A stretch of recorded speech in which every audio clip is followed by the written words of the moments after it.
Sorry. Hey, Angel, how's it going? Hi, Dan. Good. How are Okay, you? you have an amazing introduction here. Our last guest, Angel, is a health insurance broker with over 13 years' experience. She specializes in helping Medicare eligible individuals find the right insurance solutions tailored to their needs. Angel guides her clients from feeling confused to feeling confident and informed about their insurance choices.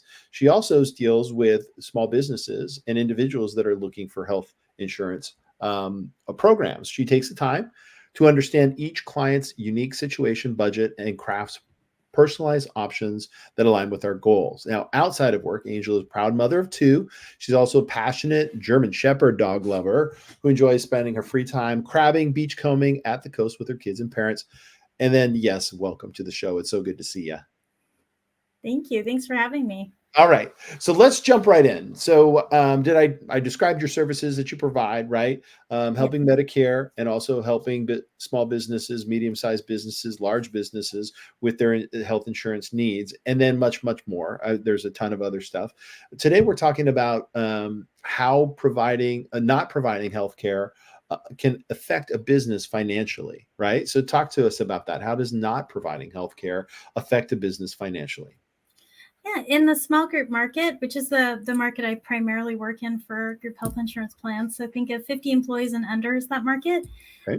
It's a very competitive hiring time right now. So if you're not offering health insurance, you're missing out on qualified employees. In addition, health insurance is the number one reason that employees will change they'll change their employer for better benefits.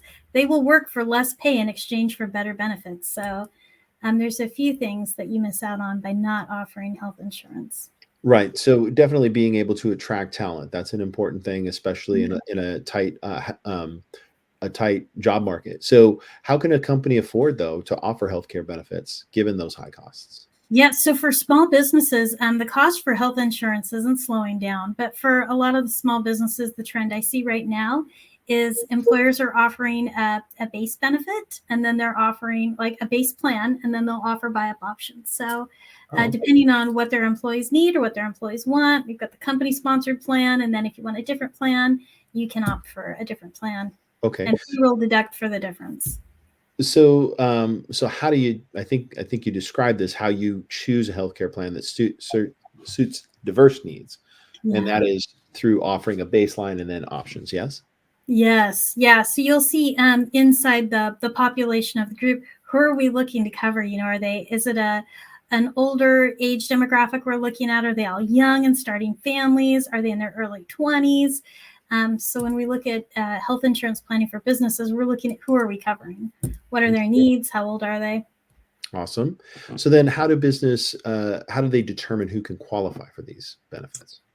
So the employer gets to set that up. So your probationary periods is all in the hands of the employer. You can say, hey, to work for our to be eligible for benefits with our plan, you have to work 40 hours a week. You have to be with us for 60 days, 90 days. You can do 30 days. You can do date of hire for your effective date, but you get to decide. In addition, you can also class out your employees. So you can say, hey, management's paid in full by the company. Salaried employees, it's a 75% employer paid, and so on. You can really break it down that way. Okay, good. So there's a lot of flexibility there. So much flexibility with group. Yeah. All right. Yeah. So then, do employees actually contribute to the healthcare costs? They can. Yeah. They Okay. absolutely can. So you can do 50% is the minimum that most carriers require for an employer contribution. Okay. So 50% is on the is the minimum that that Yes. employer can provide, but they can actually provide more if they Yeah. wanted to. They Okay. can be 100%. Okay. Mhm. So how can businesses cope with these rising health insurance deductibles? So there's a few things you can do. You can offer supplemental benefits. So think of like Colonial or Aflac or some of the other carriers offer supplemental benefits as well. But what they do is they're elected benefits that the employer can pay for, the employee can pay for. They can be voluntary, but they can fill in the gaps. You can do accident plans. You can do plans for people that have issues or concerns around cancer. You can hospital plans that's going to help cover deductibles and those out of pocket costs. In addition, I think it's a really good time for everybody to really look at disability. That's paycheck insurance. So there's a few things that employers can do to really increase their overall benefit package. Is that something you provide, or is that something you work with other service providers to provide? A little bit of both, yeah. So depending on which way the employer wants to go, but I do building offer out benefits package. Depending on how they want to go. So how do you address the gaps in coverage since loss of income? I think you just mentioned that, right? Yeah. Loss of income. Loss of income, disability coverage. So if you get hurt off the job, then you're out of work. You need to have disability coverage to cover your paycheck. Isn't that what L&I is for? That only covers you on the job. So if you're cleaning your gutter and you fall and you can't work, disability coverage is designed. So do you come into a business and say, hey, do you want to, okay, so you want to provide health insurance. You also want to provide disability. Is that something that an employer can provide? Yes, absolutely. Okay. All right. Yeah. And then can a company provide health insurance for employees in multiple states? Yeah.